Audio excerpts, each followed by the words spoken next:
She screamed, "I wish I'd never married you," during an argument. I calmly said, "Granted."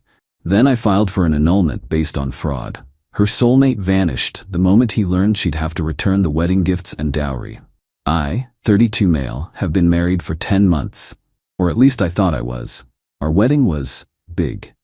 My wife, Alara, 28, and her family, let's call them the Alistairs, because her father, Alistair, is the ringleader, are very traditional. They believe in appearances, in setting up their daughter for life. I'm a senior logistics analyst for a major import-export firm. I make a very comfortable living. I'm stable. I'm what they wanted. As part of the marriage, her family provided a dowry. This isn't ancient history, it's very real. It was a $200,000 gift given to me, structured by lawyers specifically for the down payment on our marital home. The house is in my name. The mortgage is in my name. I pay the mortgage. This $200,000 was their contribution to secure the union. I thought things were fine. A little cold, maybe. Alara seemed distant since we got back from the honeymoon.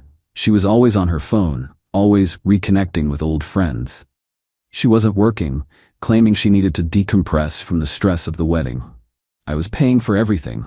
Her car, her wellness spa days, her high-end clothing deliveries. All on my credit card, which I gave her an authorized user card for. I was patient. I figured this was just the settling in period. Last Thursday, the argument happened. It was almost embarrassingly simple. I was reviewing the credit card statement, not to track her, but because I have to, pay it. I saw a charge for $2,500 at a very exclusive, very private resort club a few towns over. A club I'd never even heard of. It was coded as a spa services and room rental. I waited until she came downstairs that evening, scrolling on her phone. "Hey, Alara," I said, trying to be casual. "What's this $2,500 charge at the Willow Creek?" She froze, just for a second. Then her head snapped up and her face was pure venom. "Are you spying on me? You're checking my spending? Unbelievable." "I'm not checking your spending, Alara. I'm paying the bill. I'm just asking what this is. It's a huge charge." "It's none of your business," she snapped. "It's for me. My self-care. I've been stressed." "Stressed enough for a $2,500 spa day? Without mentioning it? We're supposed to be a team. We're supposed to talk about big expenses." "Oh my God, a team?" she sneered, and her voice got that high, reedy quality it gets when she's really working up a head of steam. "You're not a teammate, Leo. You're an accountant. You're a walking, talking spreadsheet. You're so boring." I just stared at her. Boring? Yes, boring. I'm suffocating here. I'm 28 and I feel like I'm 60. I'm trapped in this house with this life with you. And then she said it. The words that changed everything. She threw her hands up, her phone clattering to the table. "I wish I'd never married you." The silence in the room was absolute. My heart wasn't pounding. It didn't hurt. It just stopped. Everything went cold and quiet. I looked at her, really looked at her. This furious, entitled stranger? I nodded slowly. "Granted," I said. Her face faltered. The anger dipped, replaced by confusion. What did you say?" I said, "Granted. You wish you'd never married me. I'm going to grant that wish." "What are you talking about, Leo? Stop being weird. I'm just angry. I didn't mean." "Yes, you did," I said. I stood up and walked to my office. "You've meant it for a while." She followed me, her tone shifting to panic. "Leo, wait. I'm sorry. I was just upset." I closed my office door and locked it. She started pounding on it. "Leo, open the door. You're being dramatic." I sat at my desk and pulled out a file from the bottom drawer. The "in case of emergency" file. I wasn't surprised by the fight. I wasn't surprised by the boring comment, because for the last 6 weeks I've had a private investigator on retainer. The distant feeling was real. The constant texting was real.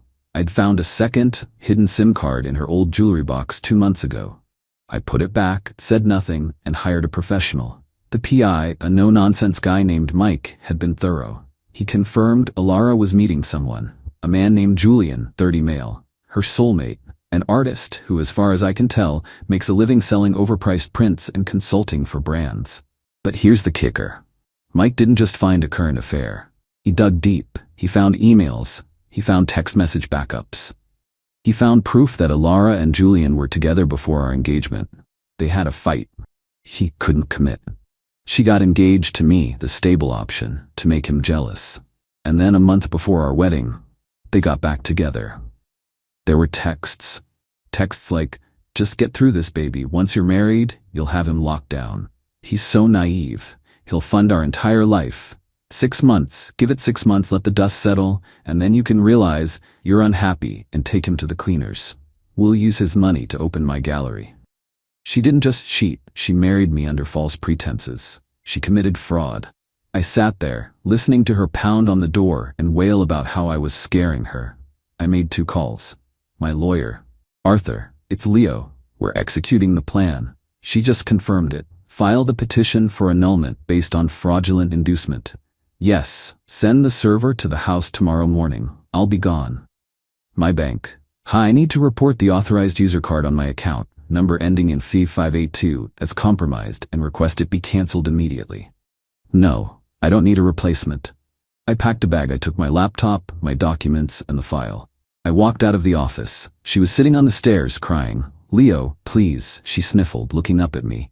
"This is crazy. Let's just talk." "I can't, Alara. You wished you never married me.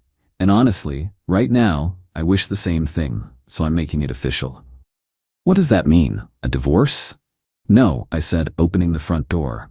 "Worse, I'm having the marriage annulled. As in, it never happened, because as far as you were concerned, it didn't." Her face went white. "You can't do that. Watch me. Your lawyer will be in touch with mine. Or I guess mine will be in touch with you. A server will be here in the morning. I'd advise you to be decent." I left. I'm writing this from a long-stay hotel. The petition was filed this morning. The server confirmed she received it at 9:15 a.m. An annulment based on fraud means the marriage is void. It never legally existed. And if the marriage never existed, all gifts given in contemplation of that marriage must be returned. The wedding gifts? The ring? And yes, her father's $200,000 down payment. I just granted her wish. Let's see how she likes it. Update 1. It's been 3 weeks, and the past 21 days have felt like a legal and emotional triathlon. Thank you all for the messages of support. It's wild to know how many people have seen this. So the petition was served. Alara naturally did not take it well.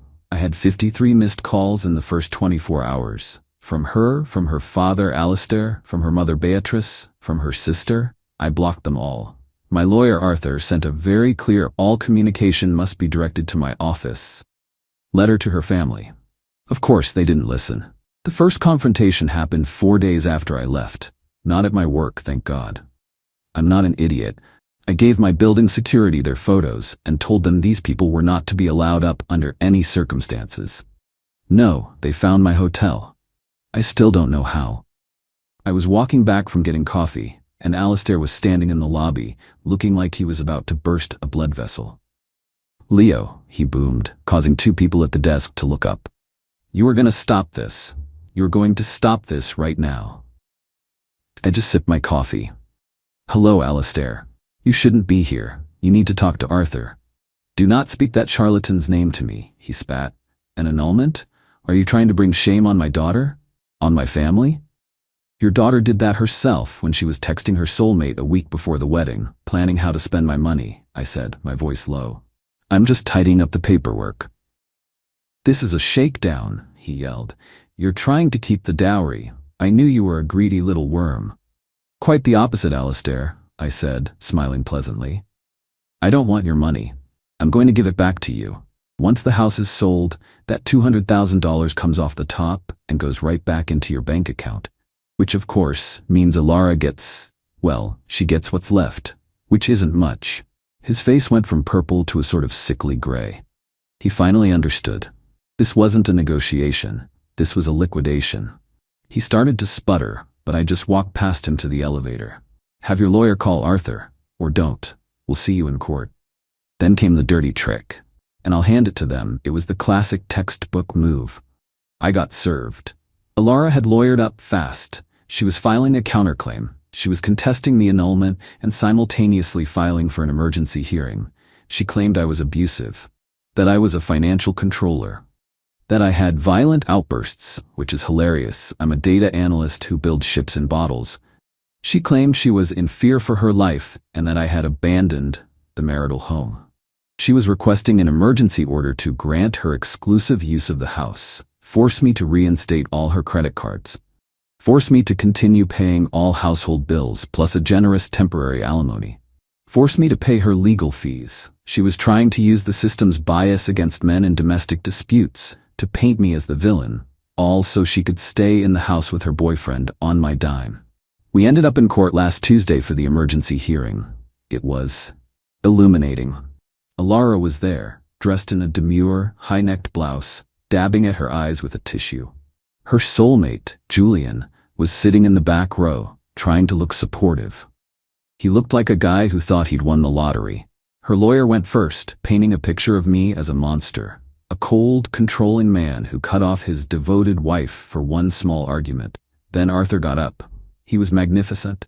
"Your Honor," he said, his voice calm and clear, "my client is not here to argue about an allowance. We are here because this marriage is a legal fiction. It was a fraud from its inception." He then proceeded to introduce the evidence. Exhibit A, the PI's report. Exhibit B, a 40-page binder of printed text messages and emails between Alara and Julian. Arthur read one aloud. "From Miss Alastair to Mr. Julian, 1 week before the wedding. I know, baby, I can't wait either. Just have to get through this ceremony. He's so boring he'll never suspect a thing. Think about it. In a year we'll be in Greece, living off his salary. Just be patient." The judge, a woman in her 60s, slowly took off her glasses. She looked at Alara. Alara had stopped fake crying. She was staring at Arthur as if he'd just set her on fire. Julian, in the back, had gone pale. I could see him doing the math. Alara's lawyer jumped up. "Your Honor, that's circumstantial. It's an invasion of privacy. It's evidence of fraud, counsel," the judge said, her voice like ice. "And it directly contradicts your client's testimony that she was a devoted wife who had a momentary lapse. This was a plan." The judge looked at Alara. "Ma'am, you are asking this court to force a man you are actively defrauding to pay for your life, your bills, and your lawyer, while you are, presumably, housing your boyfriend in the very home he pays for?" Julian literally sank in his seat. The judge denied every single one of her emergency requests. Every single one. She didn't grant me exclusive use of the house. That would have to wait for the main hearing. But she denied Alara any financial support from me. No alimony, no credit cards, no legal fees. "You are both adults," the judge said. "The house will be dealt with in the final judgment, but I will not order Mr. Kincaid to finance what appears to be a criminal enterprise. Counsel, I strongly suggest you encourage your client to settle." Strongly. We walked out. Alara was hysterical. Alastair was screaming at her lawyer. Julian was already halfway to the parking lot. Final update. The end was faster and messier than I expected. After that hearing, the dominoes didn't just fall, they imploded. The settlement talks began immediately. Arthur, following the judge's cue, went in hard. He told Alara's lawyer that we had two options. Option A, we proceed with the annulment hearing. We will win. The judge will grant the annulment based on the fraud evidence. The court will then order the return of all gifts and the dowry. This will be public. It will be humiliating. And because Alara countersued with malicious and false allegations of abuse, we will pursue her for my legal fees. Option B.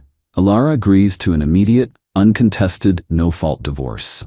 But it comes with a binding separation agreement that mirrors the financial outcome of an annulment. The terms of the settlement were brutal and non-negotiable. Alara would waive all rights to any and all alimony, present and future. The marital home would be sold immediately. I would have sole control over the sale. From the proceeds, the $200,000 dowry would be returned in full to her parents, Alastair and Beatrice. The remaining equity, which, after only 10 months, was negligible, maybe $20,000, would be split 50-50. All wedding gifts would be returned to their original givers. His family's gifts to him, her family's gifts to her. The cash gifts from my side, which were substantial, would be returned by her, since they were in her possession, or be deducted from her share of the equity. She would be responsible for her own legal fees. Her lawyer, seeing his payday evaporate, told her to take the deal. This, apparently, led to the soulmate showdown. I got this information later from a mutual friend who Alara tried to vent to. Alara, Alastair, and Beatrice had Julian over for a strategy meeting, i.e., a screaming match. Alistair laid it out. Alara was getting nothing. The house was being sold. The dowry was gone. The gifts were gone. Her credit cards were plastic bricks. Alistair apparently looked at Julian and said, "Well, soulmate, you wanted her? You get to pay for her. She'll need a place to live. She'll need a car. She'll need, well, everything." Alara apparently tried to play it off. "Baby, it's fine. We'll live on love. It'll be an adventure, just like we planned." Julian, the great artist, the free spirit, looked at her like she had 3 heads.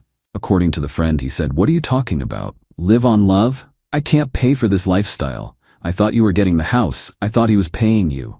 Alara was stunned. "But you're my soulmate. You said you loved me. You said we'd go to Greece." "Greece?" Julian laughed. "Alara, I can barely make rent on my studio apartment. I'm an artist. I need to be free. I can't be, tied down by all this." This was the man she'd torpedoed her life for. A guy who was in it for the free ride. The second he learned the Leo Express was no longer funding his art, he was out. He vanished. He packed his duffel bag, which I assume was all he ever moved into my house, and left that night. His parting text to Alara was apparently, "This is way too much drama. My muse is gone. I need to find my center." He didn't just ghost her. He spirit dusted her. The next day my phone rang. A new number. I answered, wary. It was Alara. She wasn't angry. She was broken, weeping. Leo, please, he's gone. Julian's gone." "I'm sorry to hear that," I said. My voice was flat. "He left me. It was all a lie. He didn't love me. He just wanted the money." "Yes," I said, "that seems to be a common theme." "Please, Leo," she begged, and the desperation was awful. "I made a terrible mistake. It was him. He manipulated me. He pressured me. I never wanted to hurt you. I love you. Please, Leo, take me back. I'll do anything. We can fix this. Stop the divorce, please." I took a deep breath. For a second, a tiny stupid part of me felt pity. But then I remembered the text. "He's so naive, he'll fund our entire life." "I can't do that, Alara," I said. "The trust is gone. The respect is gone. There's nothing to go back to." "But I'll have nothing," she shrieked. "Where am I supposed to go? What am I supposed to do? You can't just throw me away." "I'm not. You did. You wished you'd never married me. And I'm a man who grants wishes.